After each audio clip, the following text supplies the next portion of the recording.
This episode is brought to you by Absolute Landscapes.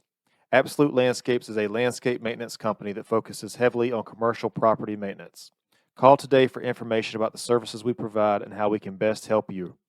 803-427-5944. But but yeah, like I said, if you want to introduce yourself and kind of preface the conversation, we can go from there. Thank you for having me, first of all. I'm Christina Wong. I own a company called Journey Back to Self. So I'm a personal growth coach, and I focus mostly on self-esteem, perfectionism, and relationships.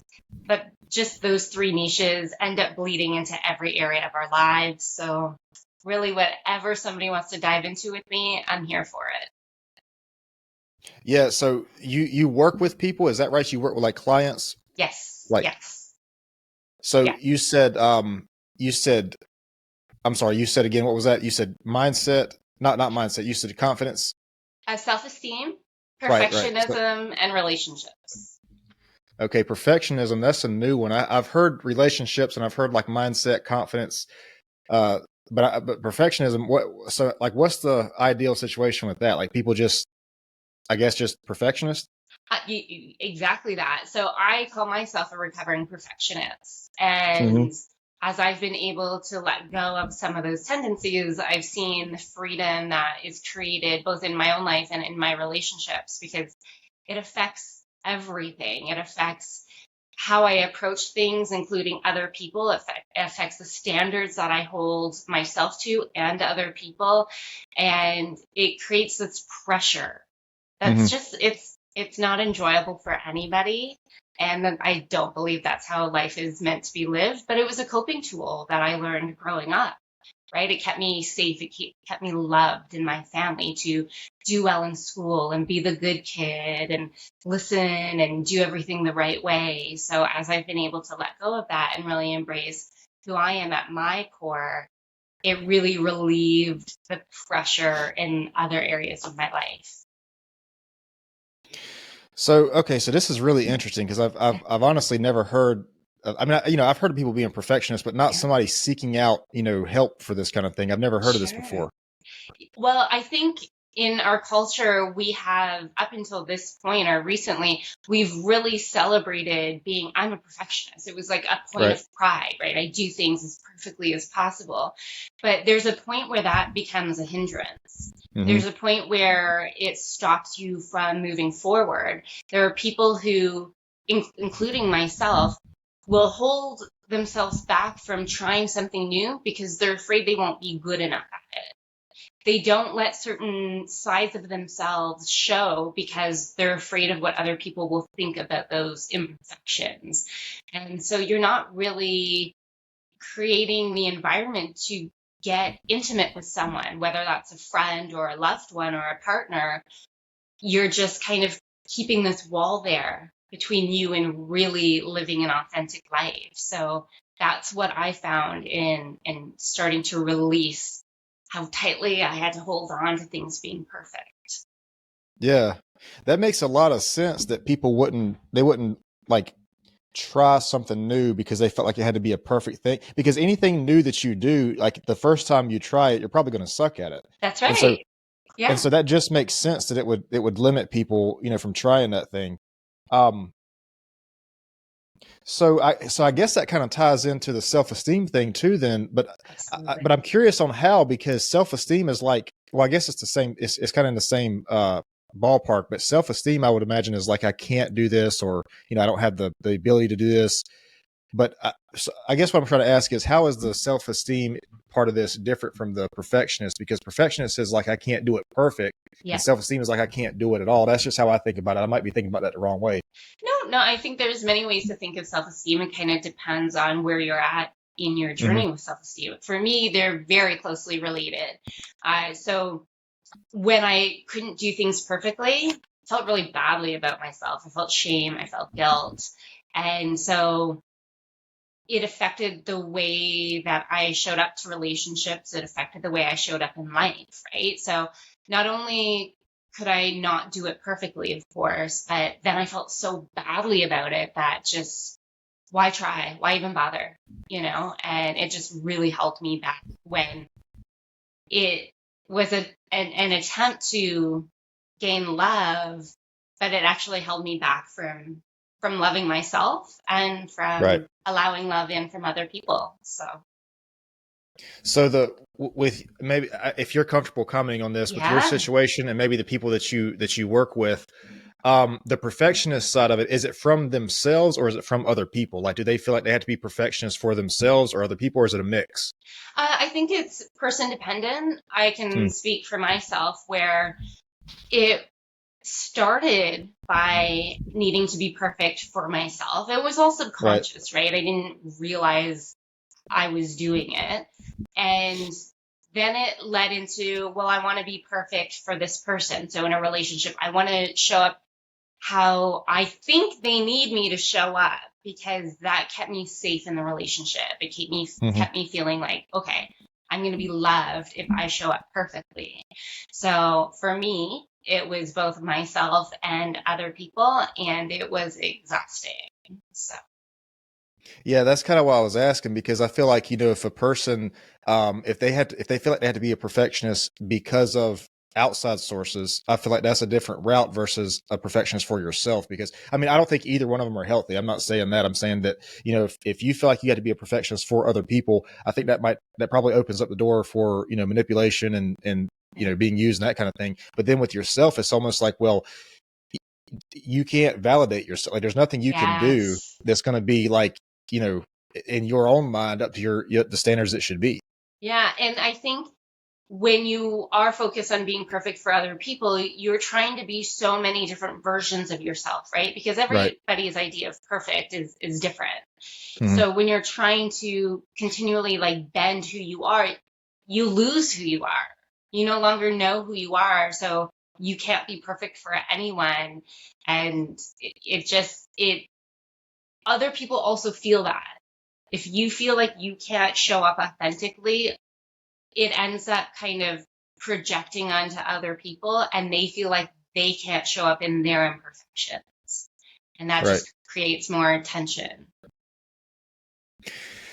So with this perfection thing, like, what are some well, like, I guess maybe a symptom of this, because you hear people say things like, "Oh, I'm a perfectionist," but I think they say it sort of like in a joking, like they're joking about it when it's probably nothing to joke about. It's like OCD. People say, "Well, Yeah, I have OCD," when it's right. actually a very serious thing. People do have OCD, and people are perfectionists, and it probably very much influences their life. So, like, I guess maybe with the people that you work with, or maybe your situation, what would be a symptom of just like being a person who's, wants to do things a certain way, and then a person who actually has a problem with this? Because where I'm going with this is, I feel like I'm a disciplined person. Like, I feel like I have discipline, and but like there's probably a line at some point. There's a Yes. line between being disciplined and having standards for yourself, and then being a perfectionist. So I'm trying to figure out maybe where that line is. Yeah, you're 100% right. There's a balance, like Hmm. everything in life, there's a balance. So it's not to say don't have standards for yourself or don't have goals. I find that with perfectionism, you become less flexible. Hmm. So let's say, okay, here's a recent example from my own life. I recently started doing yoga daily and I got sick. So I couldn't show up the same way I wanted to. And so in my head, there was a bit of like, well, then what's the point? Why do it at all? And feeling badly that I can't show up the way I want to because I'm sick. Hmm. So for me, I ended up finding yin yoga, which is more restorative, slow yoga. And so I wasn't showing up exactly how I wanted, but I was still showing up. But I had some mental resistance to it of like, this is not the way I want to do it. But because I've done work with myself, I can be more flexible, right? Right. Whereas for some people, if you're a perfectionist, you scrap the whole thing. I can't show up perfectly, so I'm not even going to bother. I can't do this Hmm. perfectly, so I'm not going to try. And then there's shame that often comes with that. So releasing perfectionism often creates more flexibility in life. Okay. That makes sense. And I can kind of see how I know you're using self-esteem, and maybe I'm sure self-esteem and confidence are two different things, but I'm using the words interchangeably here, and I'm sure they're different. But I can kind of see where this ties into self-esteem because, a lot of people talk about just like views and beliefs that are not yours, other people have. Like it's a sign of intelligence to be able to listen to somebody else's views and beliefs that you don't necessarily believe, just to see where they're coming from. Right. But it's also a sign of confidence too, man, because you can say that, if this person tells you something that's outside of your beliefs or value system or whatever, you know that you can hear that, and you know that you're going to stay grounded in what you believe, and it's not going to alter what you believe. So I kind of see like where self-esteem or maybe even confidence is connected to this, because you mentioned that if a person who is a perfectionist won't even try it, Yeah. but then it's like when the confidence comes in, it's like, well, I guess you would have to be confident to know that if you do try it and if it doesn't work out, you can try it again or try it another way, or to go off on another option here. Maybe confidence isn't the cure to this. Maybe it's something along the lines of like sympathy or like self-compassion or something. Or maybe it's a mix. I don't know. I think it's a mix. I think you're right. I think learning self-compassion in the journey is incredibly important. That's, I think, a very underrated tool is self-compassion. And it goes hand in hand with self-esteem. The more self-compassionate I am, the more I can build my self-esteem. And the more I can show up imperfectly, the more I can tolerate having a difference of an opinion with someone, because it doesn't threaten my self-esteem. Right. It doesn't threaten my sense of self that someone has a different opinion. Right. Those opinions can coexist. Our different feelings can coexist. And it doesn't mean anything bad about me as a person. Exactly. Yeah. So I guess when you work with people, either, people that you work with or maybe your own situation, I guess the self-esteem and the perfectionist kind of go hand in hand. Yes. Yeah, that makes sense. That makes a lot of sense.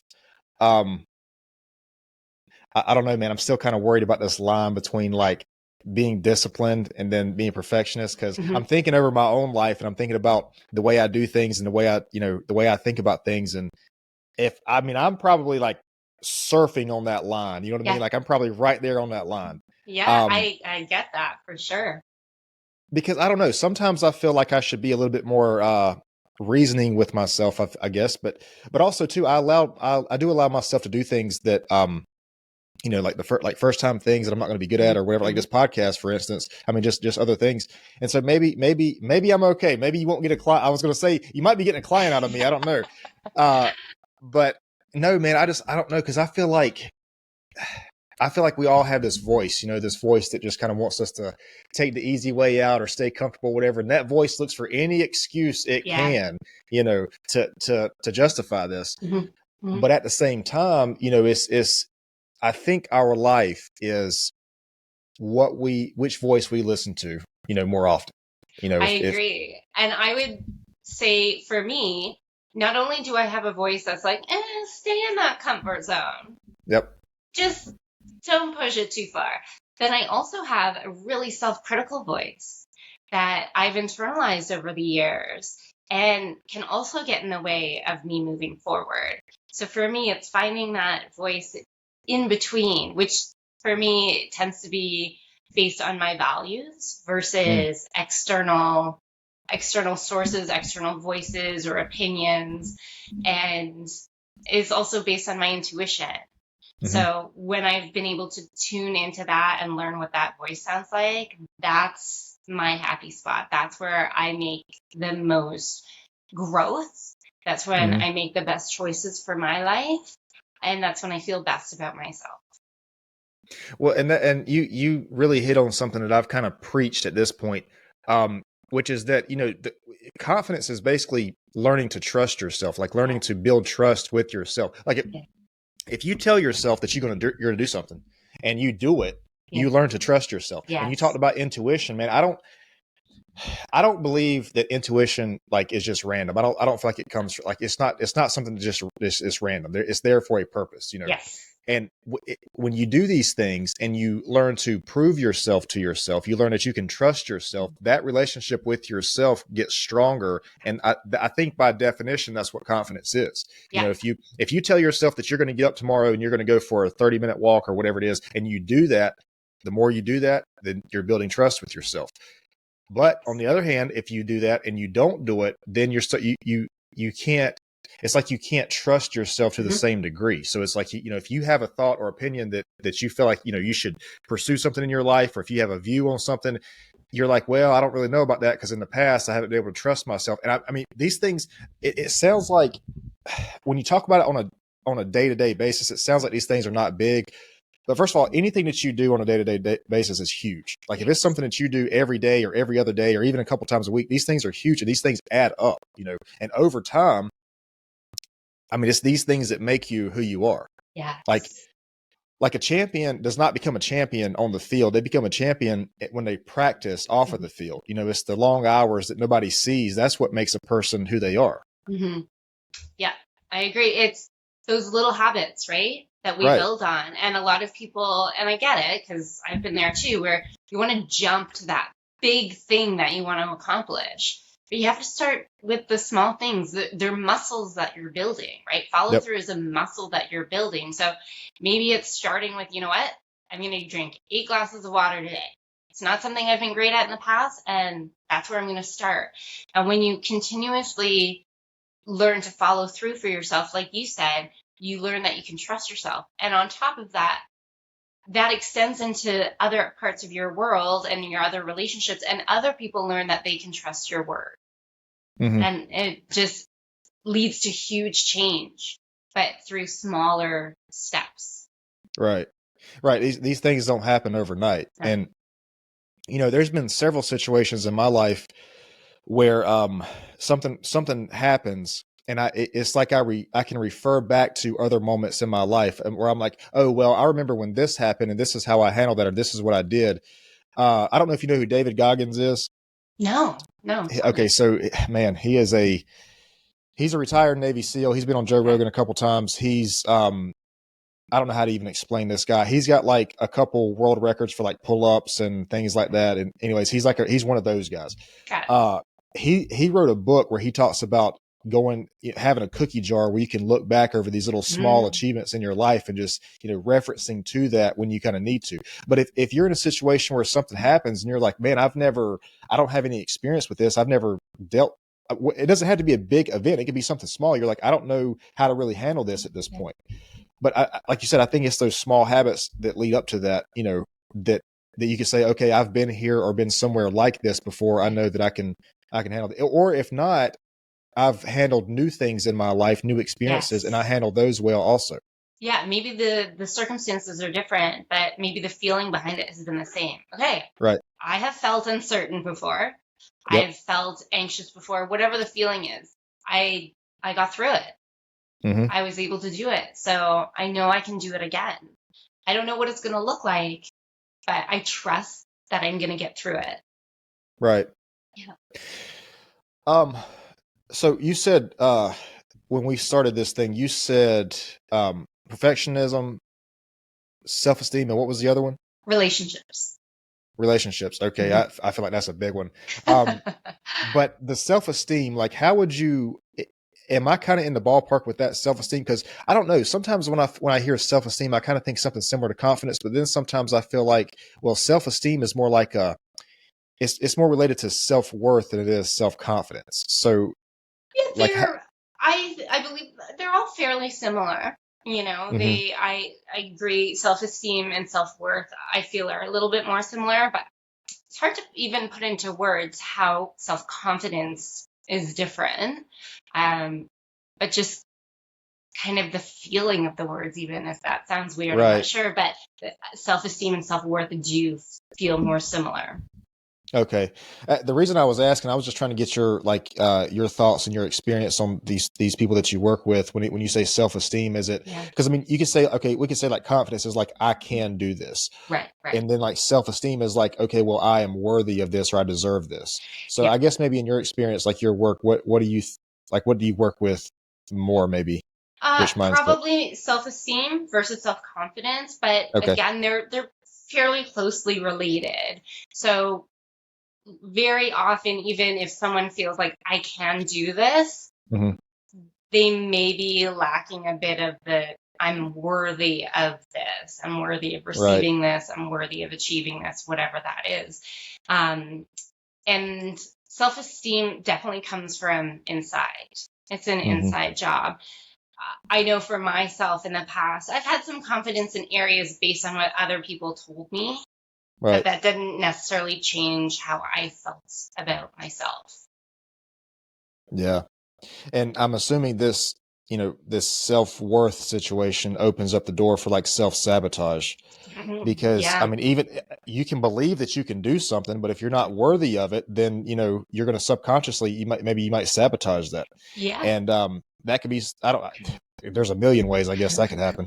yeah, absolutely. There are a million ways that can happen. Whether it's kind of listening to that ego voice of staying in your comfort zone, you know, I want to go after this goal. I don't think I'm going to do it too well. I don't think I'm going to be as good as other people. I think I'm just going to stay where I'm at. I think I'm just going to stay with what I already know. Right. And there's areas where, even if you're going after it, because you're afraid of failing in a down the road, you'll stop yourself before you go too far. Kind of, Right. okay, I've got these first couple steps. I feel good. Ooh, that next one is a big one. Nope, forget it. I can't do it.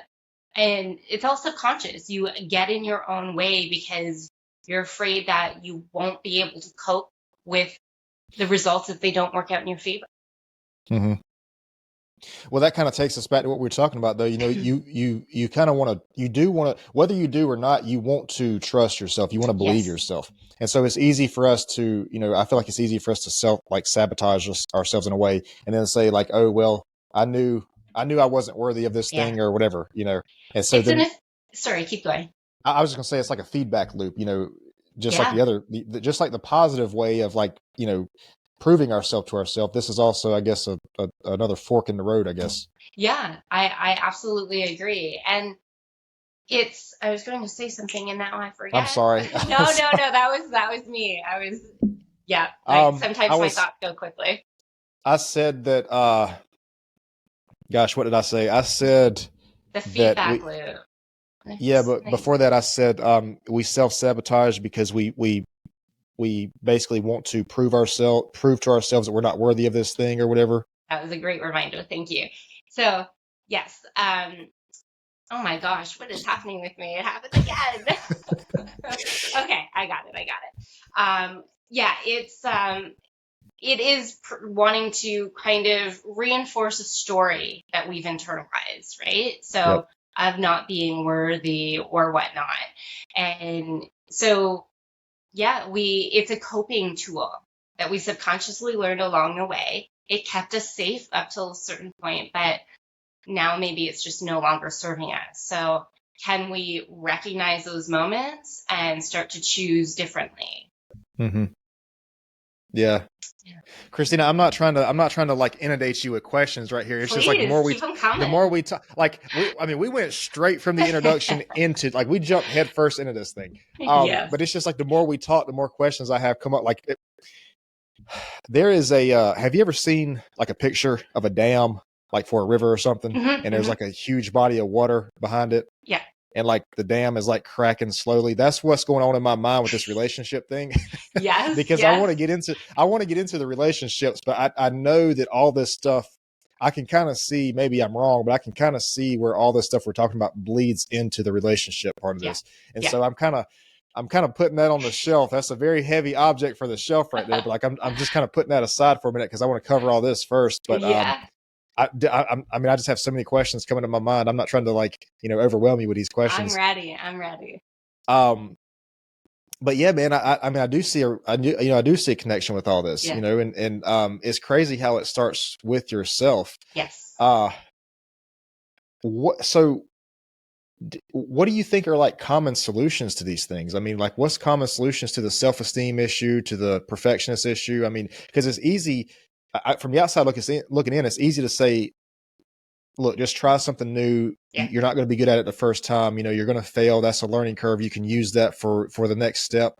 But if a person is in that situation, it's probably, I mean, that it either probably goes in one ear and out the other, or they can't relate to that because they feel whatever they feel. I mean, I don't know. I guess I'm asking is like the common solutions to this, because I can imagine being in this spot is like it's probably very overwhelming.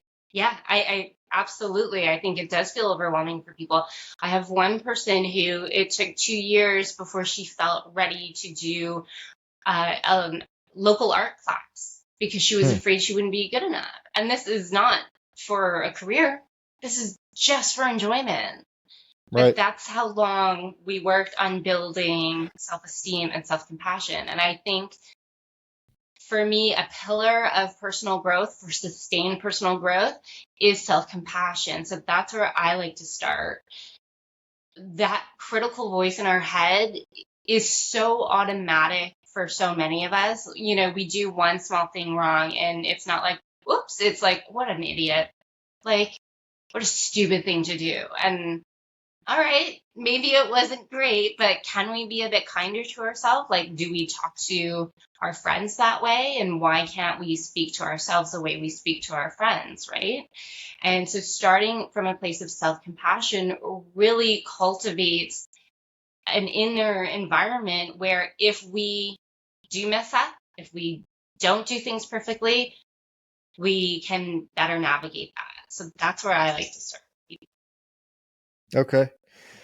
You mentioned something about talking to ourselves the way we would talk to friends. I know you didn't word it that way, but Yeah. I think that was like kind of Yeah. the thought process. You're from Canada, is that right? I am, yes. So do you know who Jordan Peterson is? Yes. Okay, so I don't know. People have different opinions, and Yeah. that's okay. But his book has a rule that is I forget what it is. It's like talk to yourself as if you're someone you care about or something like that. Yeah. And so I think that's along those same lines, because I mean that is a very valid point though, because I think it's a lot easier for us to talk to ourselves in ways that we would like never talk to other people, Yeah. or say things to ourselves that we would never say, to other people. Yeah. And I think that's a really good point. Yeah. Yeah. And even, you know what? I help people find a way. So if you're someone who jokes around really quite harshly with your friends and it's, all in good fun, but you're not super kind, what about a niece or nephew or a child, how would you speak to them? We tend to be a lot kinder to children. Can we speak to ourselves like our younger selves the way we would speak to a child we love? So I do that sometimes where I have to picture a younger version of myself and say, like, what does she need to hear right now? Because Right. adult me is being too hard on myself. I'm trying to use shame and guilt to motivate myself. I know that is not a sustainable method. So what does younger me need to hear right now? Okay, now it's my turn to forget what I was going to say. because I have a notepad right here beside me, where I write things down. Yeah. And I started to write it down as I was talking about Jordan Peterson, and I did not. Okay. What did you say before the Jordan Peterson thing? You were talking about talking to yourself, but there was something that you said, I think, before that. Gosh. Was it about self-compassion? Yeah. Yeah. It completely slipped my mind. What were we saying? It's where I like to start with people is a place of self-compassion so that you create an inner environment where if you do screw up, you do something that's not perfect, that you have a nicer place to fall, a nicer place to land. Nothing. I don't listen. It'll probably come back to me. I got a lot going on. Yeah.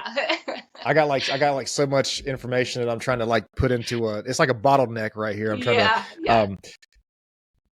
to okay, so so is that like I guess that's the solution for the self-compassion. Does that also work for like the self-esteem? Is it kind of like the same thing? Well, Yeah.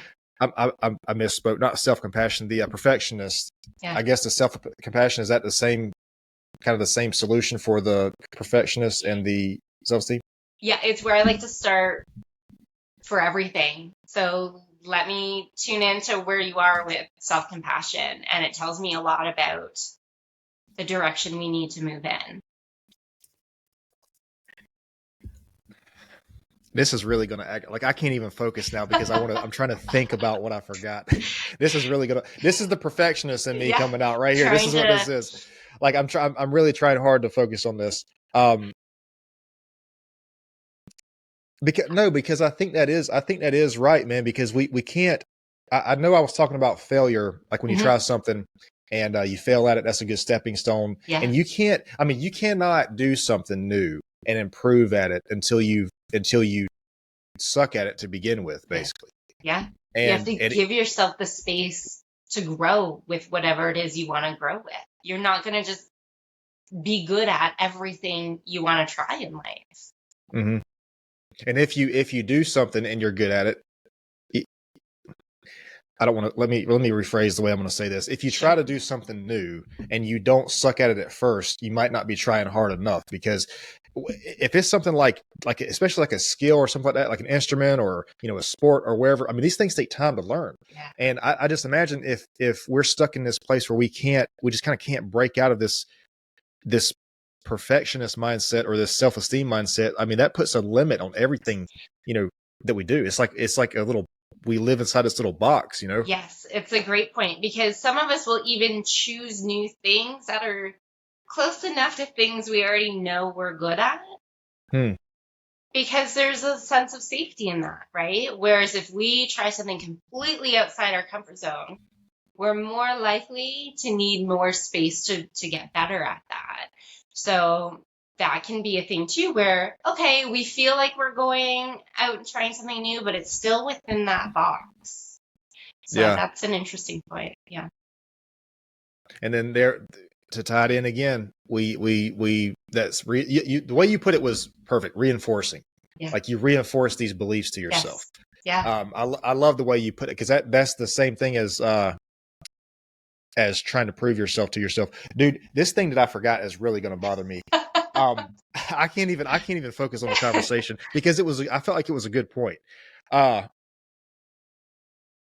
So the relationship part of this, like I know that all this ties into this, like it has to, man, because like the things you see for yourself, like what you think you're capable of, what you think you're worthy of. I mean, I've talked to a couple people on this podcast and just outside the podcast also about dating and relationships and these kind of things. Mm-hmm. I didn't realize that like all this, whether it's the inner child or like the childhood trauma or like just, whatever's going on with you, like I didn't realize all these things were reflected in an intimate relationship and even other like personal business relationships the way that they are.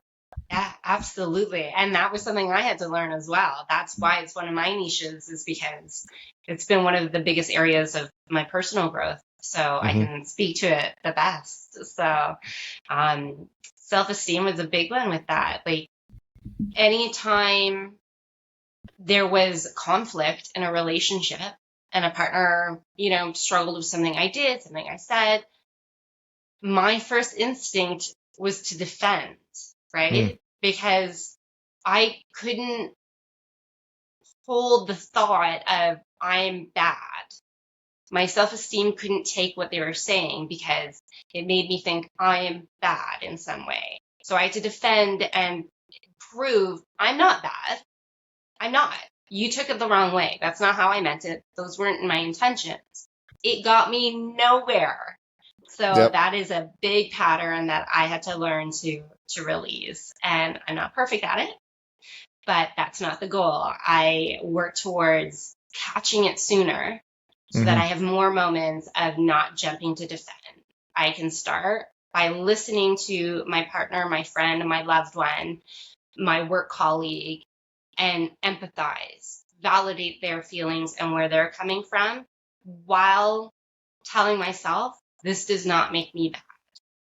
I can own the consequences of my actions, even if the intent was a good intent. And then I can work with this person to problem solve. It's not just about me against them. It's us against the problem. Exactly. Well, I think the awareness too is also like the majority of the solution to that, just being aware of it and, that it even exists. Yeah. Yeah. Um, yeah. So I mentioned earlier about, these kind of things opening the door for, manipulation or, whatever, because I can just imagine if a person is, if they're in a relationship and they're just say that, well, I think the self-esteem thing, that's obvious. If a person's in a relationship and they have self-esteem issues, I think it's clear how that can be used against a person if they're with somebody who has ill intentions or whatever. Right. But even the perfectionist thing, man, like I feel like, the if a person feels like if they are a perfectionist and they're in a relationship and they feel like every single thing they do has to be perfect in the relationship, well, first of all, it's not going to be. I mean, nobody's going to be perfect in a relationship. Yeah. So they're automatically going to feel like they're not doing what they need to do. But then, if they have like I hate to use it. I don't even want to use this word. If they have like a narcissistic partner or something like that, Right. and that person, this person catches on to this thing like those people do. Yeah. And they say, oh, well, whatever you did wasn't, I don't know, whatever they would say. It's not perfect or whatever. Yeah. And they just kind of play on these emotions. That I feel like I can see how this would be connected in a relationship, in an intimate relationship. I can feel this would be like a very, the start of something that's not ideal, basically. Yeah. And even if we take it back from being with a narcissist, it's just our subconscious brain notices patterns, right?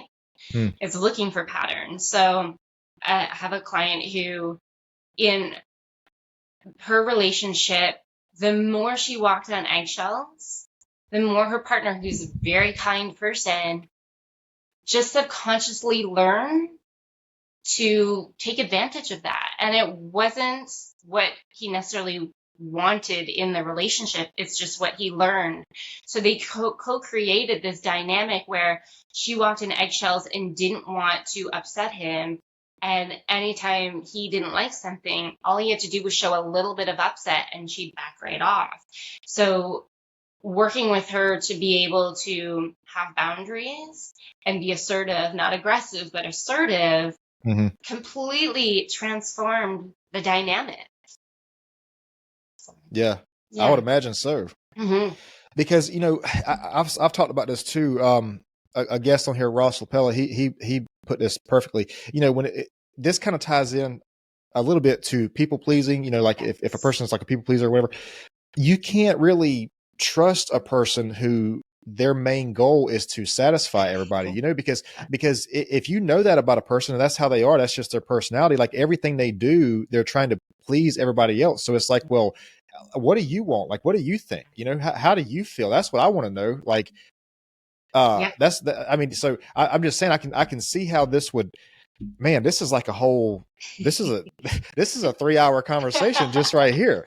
Yeah. And it goes back to what you said, even about like trusting both our own word and the other person's word. If my partner doesn't know what I want, what I need, because all I'm concerned about is pleasing them, they can't trust my word. Right. They can't trust that I'm happy and that I won't reach a breaking point where I'm like, I'm out. I've given and given and given. I'm out because I can't give anymore. So, yeah.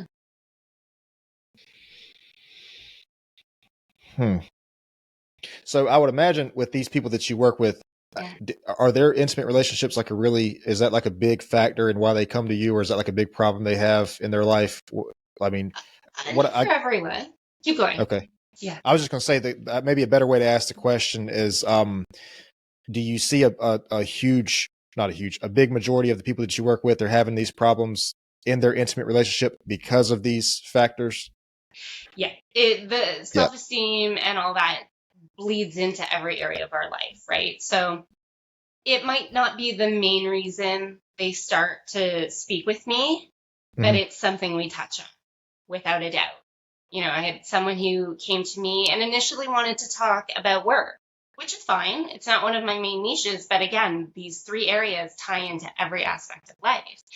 And by the end of our first conversation, of course, we were talking about his romantic relationship and how certain patterns show up there, you know? So it's those and the elements and tools that we talked about with his romantic relationship were also going to be helpful for him in his work relationships.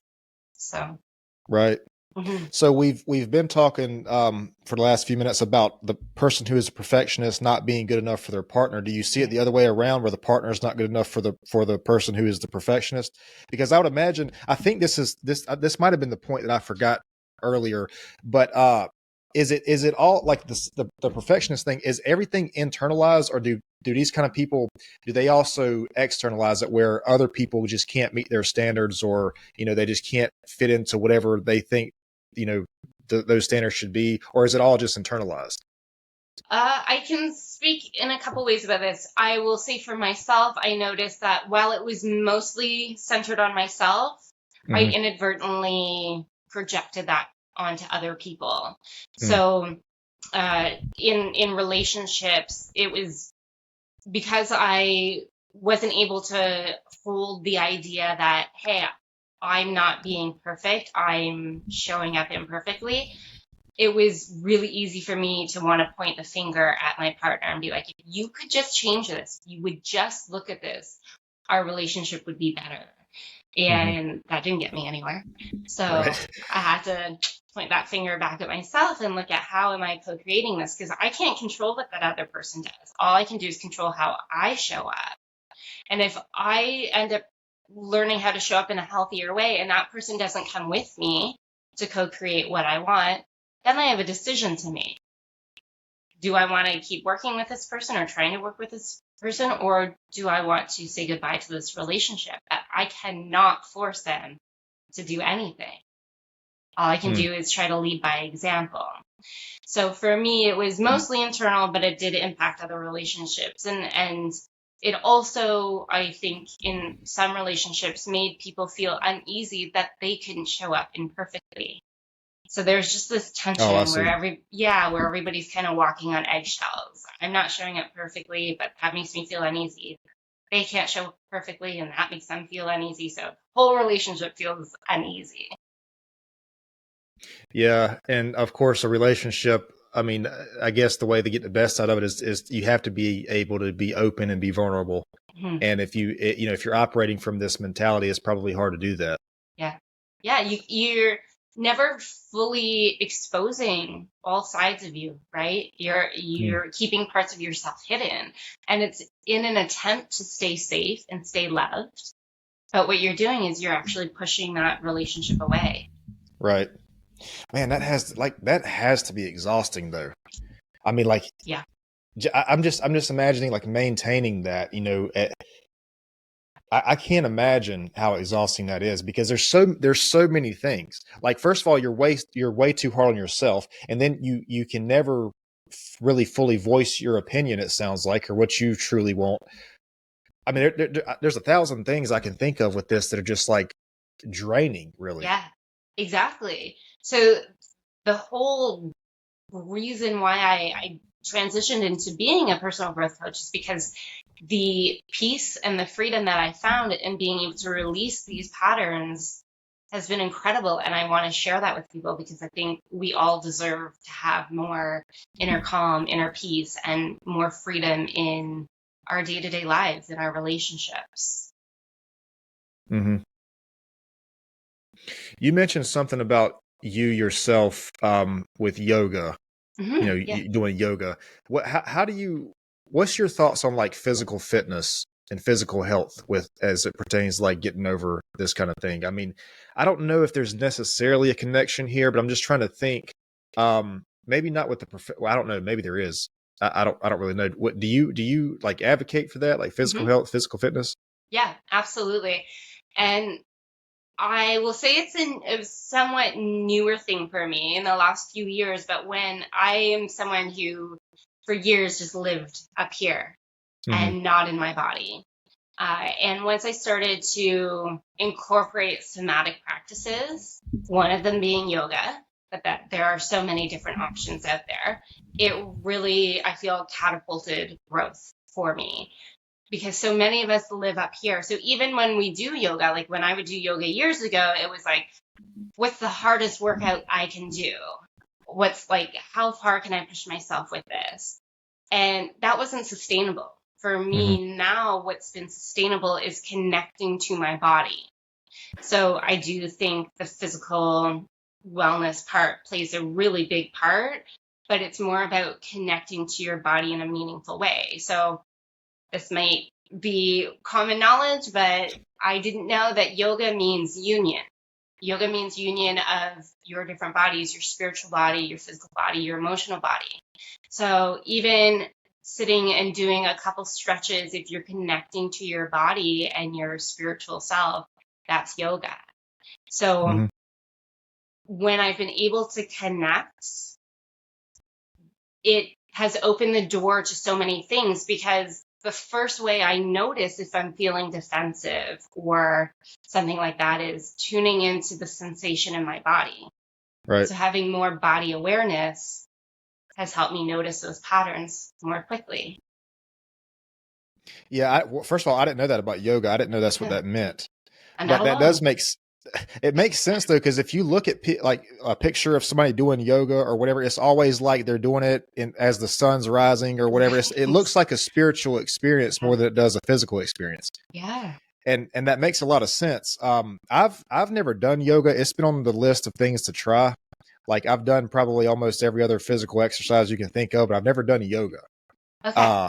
And so I want to try it. I want to see what it's about because I don't know. It's just like everybody that I know that does it consistently, they just I don't know how you would describe them other than just like self-aware, peacefully self-aware, I guess is a good way to say it. Because I mean, it is, well, when you look at somebody, like if you look at a picture of a person in the gym lifting weights, there's like a lot of, strenuous effort or whatever, but yoga is just like a picture of a person. And it's just like, it almost looks like they're physically meditating is what it looks like. Yeah. There's an amazing documentary called Inner World, Outer Worlds, and you can watch it on Prime. It might be on YouTube as well. It's free. And it talks about spirituality in great depth. And one of the things it says in there is that yoga is a preparation for meditation. So you really are, when you're on your mat, for me, I really try to take away focus from what anyone else is doing, how far they're stretching, how much more flexible they are than me, and tune into my body. What's happening for me? What sensations am I having? And can I quiet my mind and focus on the moment at hand? So it's a really, really great tool from my personal experience. Yeah, I'm going to have to check it out. I have a person coming on the podcast here in a couple of weeks who is who she does this kind of thing. So, amazing. So I don't know if this is something I can do virtually, but I might be doing virtual yoga. Yes, do it. I love it. Because I want to see what it's about, man. Yeah.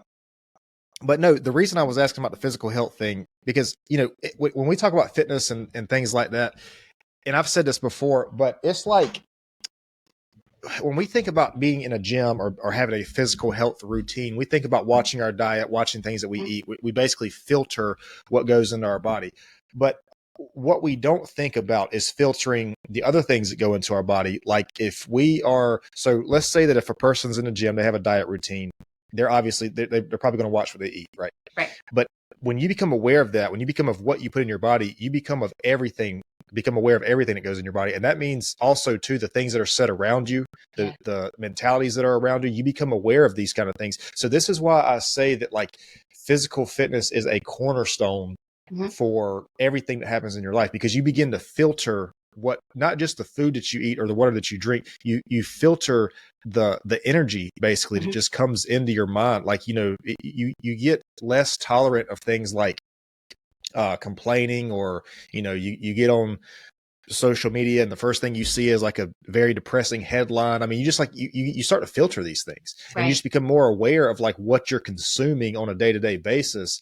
And that's why I say that and when you do that, especially if you're in a position where, you have a family, or if you're an employer who has like people that work with you, like for employees and stuff. That energy, whatever your energy is, good or bad, radiates to everybody that's around you. Yeah. And so like this is why I say, man, that this is like physical. It's not just about being healthy. That's part of it. It's not just about like, losing weight or maintaining weight. That's part of it. But I think the bigger part is maintaining and having a healthy mindset. And I know it sounds backwards to say that, well, physical fitness is what does that, but it is kind of, I mean, it's kind of what starts that, I think there can be a different gateway for everyone. So for a lot of people, it's a great gateway to awareness is through the body. For me, it wasn't the gateway. For me, because I was someone who lived in my mind, Right. had to start with something that made sense in my mind. And it eventually led to more of a body awareness. But for a lot of people, that'll be the perfect gateway. Christina, let's do this. Let's take a break. I can't believe you've almost talked for an hour. Let's take a break for just a minute. Sure. And we'll pick right back up. Okay. So one thing I did want to ask you about was, and this probably ties into maybe everything that we talked about up to this point, is like core beliefs. Shout out to Ross LaPaula again. When he was talking on the podcast, we were talking about how some of these core beliefs, some of these things that you believe are not even things that you actually believe. They were beliefs that were given to you, whether it was from parents or teachers or whatever. Because, unfortunately, some of us I think as children, and maybe not even as children, but especially children, like we hear things like, you're a bad girl or you're a bad boy or whatever. And a bad child, if such a thing even exists, is very different from a child who made a bad decision. Oh yeah.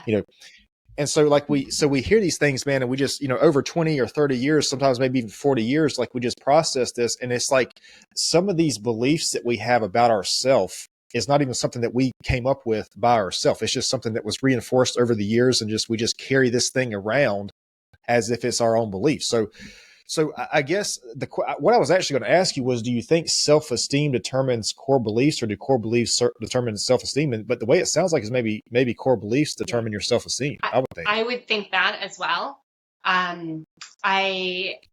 That's part of that self-critical voice that we carry around, right? Which is why I love starting with self-compassion, because a lot of those messages, those core beliefs weren't ours, like you said, to begin with. So from my own life, I was labeled as shy when I was young.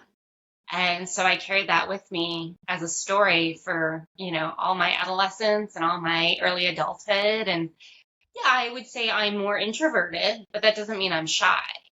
And there's also such a negative connotation with the word shy, right? So if you're shy, you're not outgoing, you don't go for things that you want, you're soft-spoken, and those are all bad things. So that's actually why I named my company Journey Back to Self, because it's about releasing those core beliefs that weren't yours to begin with, to get back to who you really are at your core.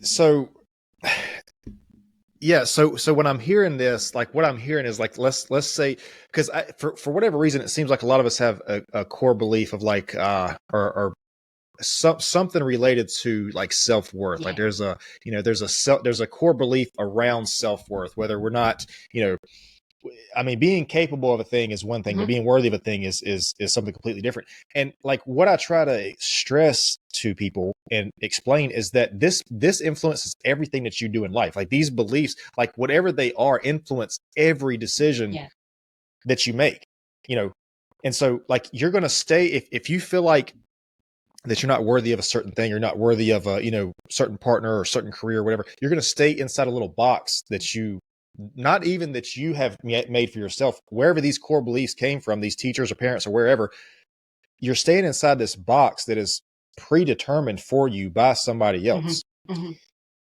And like you live inside this box, and you think that these things are yours. And it's also too, like, self-worth is like just one thing, but being capable of something, you're not going to try to do things like, you're not going to try to do something different. You're not going to try to, learn a skill or try a new career or whatever. And then the other point I kind of lost track of where I was going with this. The other point I was going with this was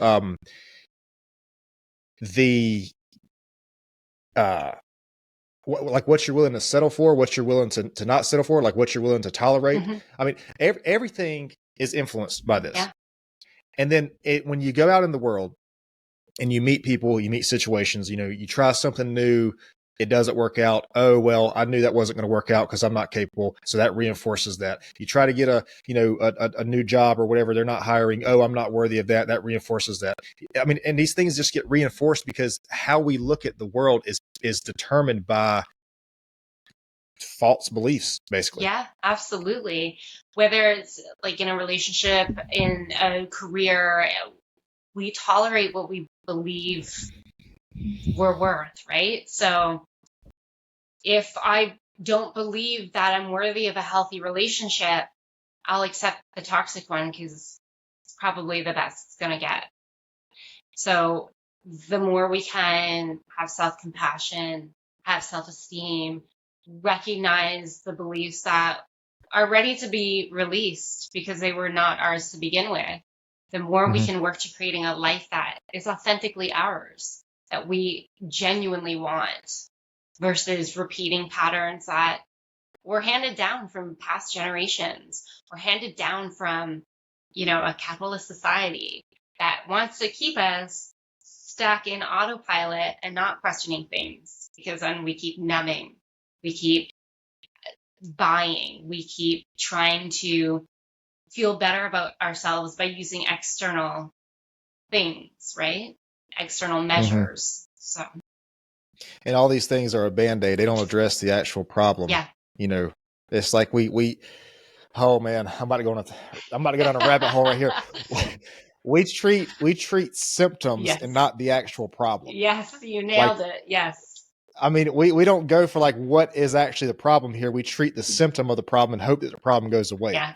Just brush it to the side and just if the symptom comes back up, just take another pill for it or whatever it is and just go on with it. That's right. Yeah. Yeah. You know what? I feel bad. I'm going to, whether it's eat, shop, gamble, watch TV, scroll on my phone. I'm not saying I don't do any of that. Of course I do. I'm a human in a Western society that's been taught, we've all been taught that that's how you cope. But the whole thing is, can I learn new coping tools? And can I recognize those moments so I don't go down those spirals with those behaviors? And can I get to the root of what triggered me to engage in that behavior in the first place? Yeah. And I think it's different for every person, but I think once a person finds that avenue for them that is healthy, that is a healthy outlet for that, man, that's when you can really start to see changes in your life, Yeah. And I'm not saying you have to go out and do something. I mean, even if it's something as simple as you mentioned something about one of your clients, trying art, even if it's something like that, it doesn't, we're not talking about going out and, changing the world with one decision. I mean, if it's something that you can put that energy into, an outlet, a healthy outlet that you can put that energy into, I think that's when people really start to see drastic improvements and changes in their life. Yeah, I completely agree. And a big thing I talk about a lot is acting from a place of alignment. So when we know what our core values are, then it's easier to make decisions from a place that's in alignment with those values rather than making decisions based on fears or old beliefs or shame or what we think other people want us to do. It can feel scary. It can, cause a lot of changes in the world around us. We can lose certain relationships, but we also make space for more aligned relationships when we start living out of alignment. So I know this is a very big question, but how do you recommend a person like find these values, find these core values? Yeah, I mean, get curious is number one, is get curious about yourself. When do you feel lightened up, right? When do you feel like that spark in you? There's a clue, and follow that. What makes you feel energized? What makes you feel expansive is one of my favorite words, where when we're acting from a place of shame or guilt or others' expectations, it can feel constrictive. It might feel safe, but it feels constrictive. Whereas when we're acting from a place that's in line with our values, it feels expansive. It feels like we're opening up our world, however scary that might be. Right. So there are, in terms of actual functional tools, you can speak with a coach for even a couple sessions to help you highlight those if you're really feeling stuck with that.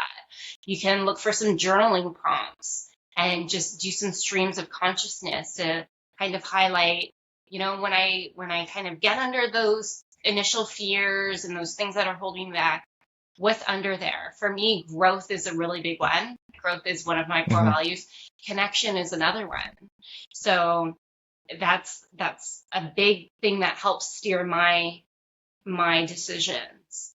And then when I'm struggling to make a decision and I'm worried about the outcome and will I be able to handle this, I can fall back on my values. I don't have to worry about what's going to happen. I just know I'm acting in alignment. That's all I need to know. And the rest I'll be able to handle. Yeah. That's a pretty good point, because I feel like if you operate from those values, man, it like sometimes when you do things or try to do things in life, sometimes it's not going to be easy. Yeah. And you have to have something that you can refer to look back on and say, oh, this is why I'm doing that. This is why I feel the way I feel. This is why I want to do this thing. And when you have something like these core beliefs, these values, that's a pretty like strong reference, I guess, Yeah, for lack of a better word. It's a compass, right? So, and a lot of people can get stuck in the thought of like, well, what if it doesn't work out? Or what if I don't want that change forever? But that's not how life goes. It's not that everything we do is meant to be in our life forever. This is the right choice for me in this moment. And as life continues to unfold, I'll make the next choice. But all I can do is make the choice that's in front of me right now. Yep. And just touching back on what we've already talked about, if those beliefs or values are set or predetermined by something else, it's basically going to be this other person that you're using somebody else's compass, basically, the way you put it. Exactly. You are not living your life. You are living someone else's life, or an amalgamation of other people's lives. And, so many people wake up in midlife unhappy, wondering, how did I get here? I don't even feel like I chose this life. And that's why. Yeah. And this is one thing I really like. If I had a message to give that I could really just send to everybody, that would be one of the points of it, is like living the life that you think is authentic to yourself. Okay. Because if you don't, you're never going to be happy. Like living a life of this authentic to you and a person believing in themselves are like two things that I wish I could just like send to everybody, and then they just remember that forever. I know. Because I feel like, it's just like so many things in your life, man, are determined by that, and I don't know how many people do you think get to the closing part of their life and they just look back on and they say, man, I wish I could have done what I wanted to do, or whatever, Yeah. If there was one way to live a happy life, we would have figured it out and we'd all be doing it. Clearly, that is not the case. So we have to find the answer for ourselves. Yeah, and I don't like your purpose in your life, I think is your purpose. It's not like your purpose is not to satisfy somebody else and like just agree with whatever they say. I also have a philosophy too, and I want to be clear about this, because like what I'm saying could be taken the wrong way. If what you're doing does not hurt another person or another thing, just do whatever makes you happy, man. Like, because life is too short. We get like maybe 75 years if we're lucky. Right. Like that's not. I read something one time that was like, it was like 400 weeks or something like that. Oof. How many, let me see. There's 52 weeks in a year, right? Yeah. Times 75, 4,000, I'm sorry, 4,000 weeks. You get 4,000 weeks if you're lucky. Yeah. That flies by. Yeah. You know what I mean? Like, just this past year has I feel like has flown by for me. Yeah, me too. Yeah. But I was just going to say, that's I think that's a motivator for me too, is like getting to that point in your life, man. Like, I don't want to look back and say, man, I wish I would have done this, but I didn't because I was I was concerned that if I did it and failed, what people might think, Yeah. or that, I was just trying to be peaceful with everybody and this is what they wanted me to do. And I did that. And I don't know, that's terrifying to me. Yeah, I agree. I've been an entrepreneur the vast majority of my adult life, and very few people have agreed with exactly how I've navigated it, but that's not their journey, it's mine, right? So it's interesting to look back and see how I used to handle questions about decisions that I make and how I handle them now, where I used to feel like I had to defend them. And now I'm like, yeah, this is what I'm doing, and it's okay if it doesn't make sense to you. This is what's in alignment for me. And the energy that people can noticeably feel when I answer that way is pretty amazing compared to in the past where they would kind of butt heads with me about, well, maybe you should do it the different way then. But now it's like, oh yeah, that's a great way to approach it. Good for you. Even if they don't agree, they see that I feel good in this. Yeah. Yeah. And that brings me back to what I was saying earlier too about, if you have a physical fitness, routine or whatever, you can filter what comes in and out of your mind. And sometimes, man, unfortunately, sometimes it's the people that should be really close to you that try to hold you back the most. And I'm sure there's hundreds of reasons for that. But one thing that I really think about when I think of that is because sometimes, man, if you try to better yourself, and somebody else is not, it shines a light on the fact that they're not doing that. So they'll try to talk you out of it to make them feel better about themselves. If you want to know who your real friends are, tell them that you're trying to make some kind of improvement to your life and see how they react. Yeah. If they don't support you, man, if they're not there with you and cheering you on the whole way, you have to really all I'll say is just analyze your relationship with that person. Yeah, a lot of times it's coming from a place of fear, right? Of, oh, what does that mean for them? They're feeling afraid of, oh, what does the change in my friend mean for me? Right? Whether that's I'm going to lose a friend because they're going to be, off doing their own thing, or, oh, that's really pointing out the things that I'm not looking at in myself. Yeah, I know in my personal relationships, anybody who has struggled with the growth that I've pursued, it's been because they've been afraid for themselves. And it's not for me to judge that. It's just for me to notice that. They were afraid of failing. For some people, it was they were afraid of losing my friendship or like the dynamic that we had. So as a people pleaser, if I was always saying yes, and then I was working on that, well, guess what? Boundaries are about to change. And so I might not be saying yes as often if it doesn't feel aligned. Oh, they were fearing your growth, not their own growth. Yeah. Oh, okay. I see what you said. Yeah. That makes a lot of sense. Yeah. That does make a lot of sense. Unfortunately, man, I think that is the case. We feel like people are maybe much closer than, I don't want to say closer than they are, but it's like when you try to improve yourself, and if people react in that way, I think that should tell you what you need to know. I think because I don't see how I don't see any other reason that you wouldn't support a person for trying to improve themselves if you did not feel like you were losing something for whatever reason because of that. Yeah, absolutely. I know marriages where one partner decided to embark on personal growth and the other partner actually said, I liked it better before. That marriage did not last. I imagine not. Yeah. I mean, it's not funny, but gosh, man. Yeah. So we were talking about, I kind of want to backtrack just for a little bit. I mean, we're still talking about the relationships, but I kind of want to go off in a different way, I guess, with this. I had a recent guest on here.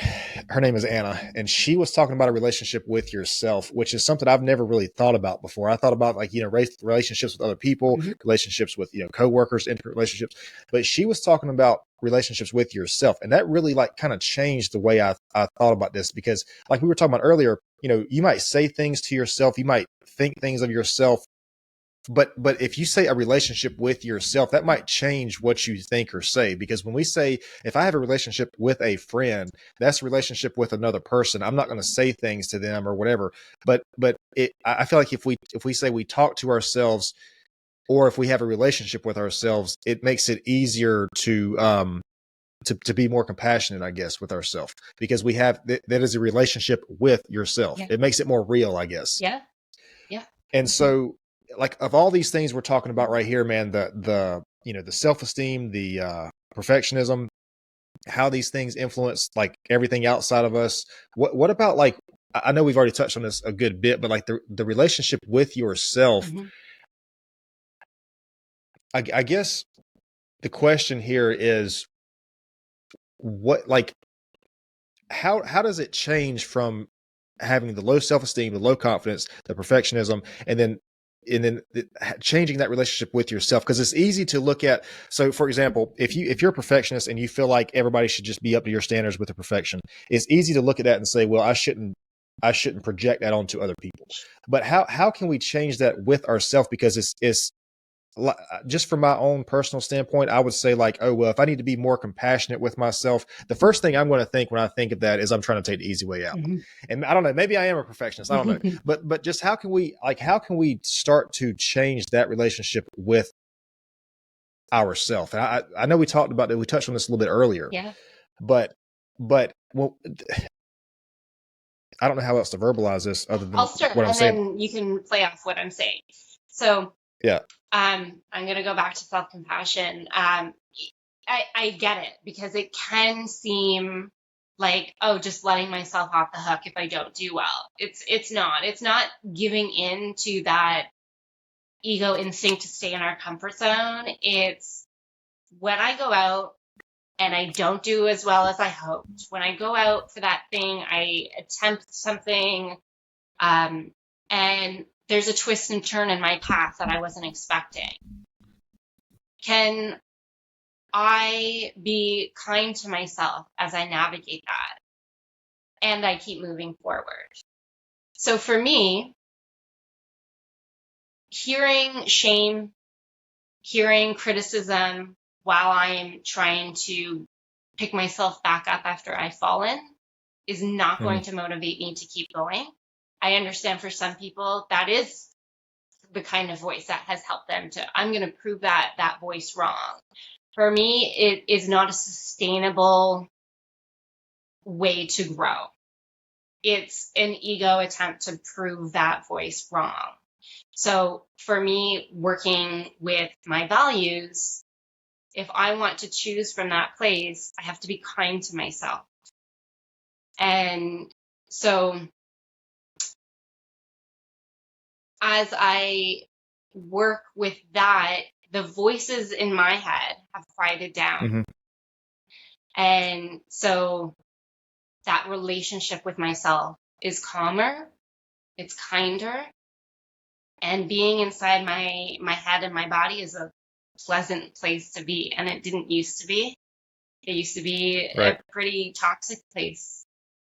And so cultivating the self-compassion creates a more nurturing relationship with myself. I'm doing things for myself, for my greater good. I'm choosing better foods, better nourishment, better relationships, better decisions in all areas of my life because I've created a better relationship with myself. Hmm. I'm gonna have to explore this self-compassion thing. I mean, because like I said, like I was saying earlier, man, that line of like discipline and so I feel like I'm like, Yeah, very much on that line. yeah. Um, I'm sorry. Go ahead. Oh, I was just going to say, I get it, because I would call myself a very disciplined person. And Hmm. coming from that space of being a recovering perfectionist, right? It's just now with that self-compassion component in there, I can go farther and I can go Hmm. longer. That growth that I'm aiming for is more sustainable. Yeah, I wonder if discipline is an excuse because self-compassion would be harder. Self-compassion can be really hard when you first start because it feels awkward. It can feel fake because we haven't done it before or we haven't done it much, Hmm. right? So it can be like, oh my gosh, like, roll your eyes at that person who's being nice to you. And so Hmm. one of the things I've talked about before in some of my Instagram posts is receiving. And it's not just about giving, it's not just about doing and producing. It's also about letting ourselves receive, which has to do with worth, feeling self-worth, right? If we feel Hmm. worthy of receiving, that means from the world, but it also means from ourselves. Well, I guess, yeah, that makes sense. And I guess too, it feels like it's like how you feel, Yeah. how do you feel about your, because I don't feel like what I ask myself to do, the things I have planned for myself, I don't feel like it doesn't stress me out. I'm not stressed out. I'm not like, I don't feel like I'm a tyrant to myself or anything like that. Um, it's just that I have things that I want to do. I have goals. I have, milestones, whatever. I have things that I want to do and accomplish, Mm-hmm. but it's not like I'm stressing myself out about it. I'm not like, overwhelming myself. I mean, I don't know how else to say it. So I guess it depends on how you feel, how you make yourself feel, It I it guess is where it does. comes out. Yeah. So in your day, if something goes wrong, or in your plan of, accomplishing that goal, something goes wrong, what is that voice saying in your head about yourself? Well, I feel like it would kind of be counterproductive to say anything about myself. Usually if something like that happens, it's like, okay, well, what's the next step to make it okay, it's not going to go the way we want it to go. Okay. Okay, we understand that. What's the next step to fix it? Okay. So yeah, so it's I mean Problem it's really solving just mode. about taking probably, Yeah. yeah. Yeah. Yeah. And I know like too much problem solving could be a thing too. We want to process things, but I'm not talking about like huge Right. emotional, like the death of a loved one or Sure. something. I'm just talking Yes. about like, you know, but yeah, I don't know. I feel like it's counterproductive to say, oh man, this is what this means that this happened to me. This is just the way I see it. Mm-hmm. Obviously people might see it differently, but, yeah, it's just like, I feel like that's a lot of mental resource. This kind of like just that this being consumed by thinking like, oh, well, this is what this means, when I could be saying, okay, let's put that into a solution. Like, this is what we can do. This is the next step. Yeah. Because I think sometimes, I think sometimes like if a problem happens or something, that alters the course of our day or week or month, whatever it is, it's easy to get kind of, uh, it is easy to get influenced by that. This is, and this is the exact point that I was making earlier. If you have these beliefs about yourself Yeah. and something happens, and you can look at it and you can reinforce those beliefs by this thing. Okay, well, this thing didn't work out today for me the way I wanted it to. That means I'm a bad person or I don't deserve it or whatever. Or you can look at it and say, okay, well, this is what happens. This is what happened. This is my end goal. I'm going to get to the end goal regardless. All I'm doing is I'm just changing the route to get there. Yeah. We're just maybe from going to A to B to C, maybe we're going to A to B, B to half and then C or something, Yeah. Um, and so yeah, it's not about like, and this is another reason too that I say we have to be so clear on what we want and where we're going, because the destination doesn't change. Like the journey might change, Mm-hmm. like how you get there might change. Mm-hmm. But if you're clear on the destination, if you're clear on what you want and where you want to be and what you want to have, then that's where you're going to be regardless. Like how you get there, I don't want to say it doesn't matter, but it's not like it's not like a concrete, like it's not set in concrete Yeah. how you're going to get there. Absolutely. Like what should be absolute is the end goal. Yeah. And I think if you have that, then like I said, the journey is irrelevant. Yeah. And I agree with you. There's a balance in terms of how much do we analyze, how much do we look at things and process and stuff. If the voice in your head isn't tearing you apart when something goes awry, great. Keep moving forward. For some people, there's going to be situations like even the smallest thing that goes awry where they hammer themselves about it, right? Those are the situations where we need to take some time to process and like, where is that story coming from? Where's that thought coming from? But if that's not happening for you, fantastic. Keep moving forward. And so you see this with people too, that like things happen outside their control. Mm-hmm. Like, oh yeah. Oh wow. Yeah. Yeah, big time. I mean, I used to do that. So a lot of people, when something goes wrong, whether it's in their relationship, their job, or what have you, and their initial response can sometimes be like, well, no, I know it's not me. But underneath that, can we dig for a second? Because if it's a bit of a trigger for you, if you're feeling stuck Mm-hmm. on it in some way, if you're feeling frustrated or angry, that's not bad.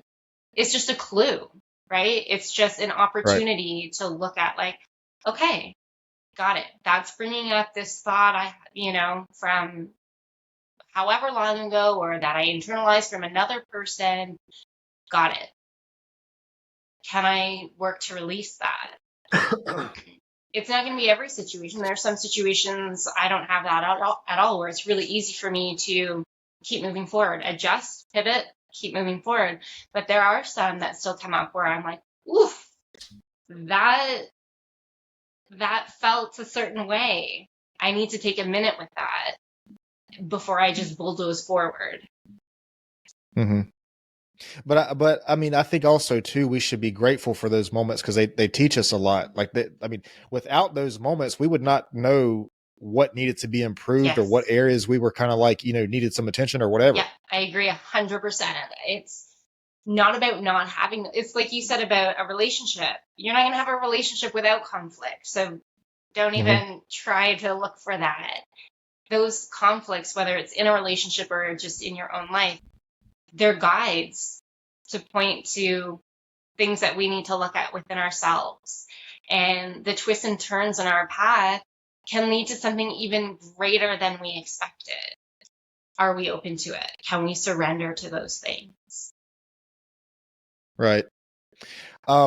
Christina, I'm gonna have to finish up here shortly. Yeah. I want to ask you something before we do that.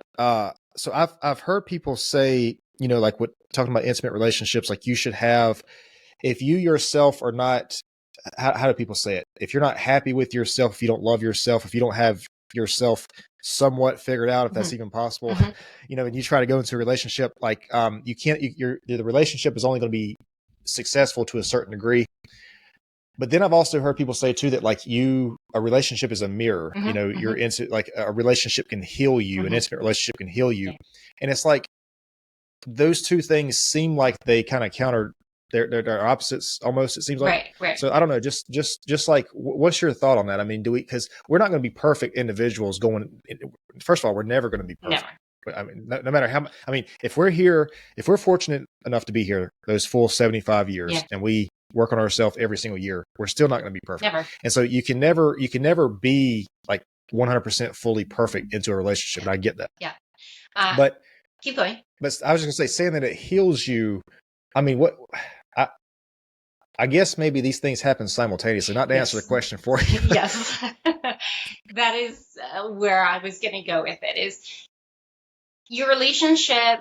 If you're not fully healed when you get into a relationship, which none of us are ever going to be fully healed, it doesn't mean your relationship, if you find the right one, is going to heal you.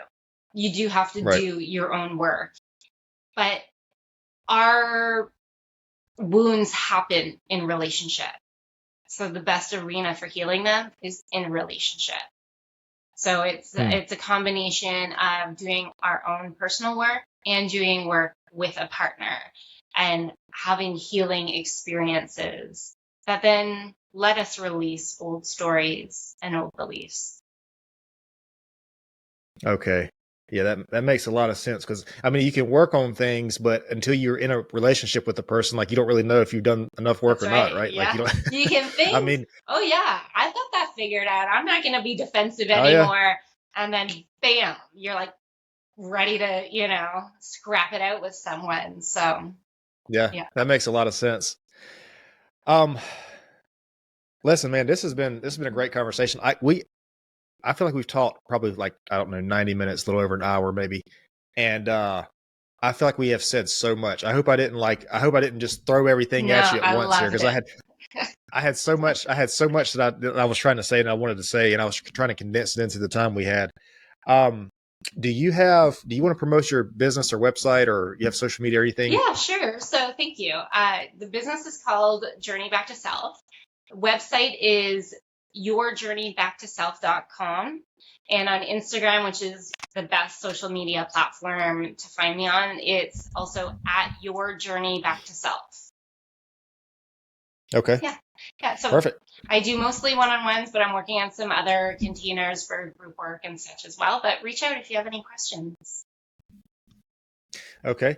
And so one other thing I wanted to ask you, one last question. If you had to kind of pinpoint one of the most important lessons you've ever learned, it can be through relationships or if it's something you're comfortable sharing from your personal journey, just anything that I know it's hard to say like the most important, but if you just had to say like one of the most important things you've ever learned, what do you think that would be? One of the most important things I've learned is when everything seems to be going off, like seems off outside of myself, like in my world, the best place I can start is inside.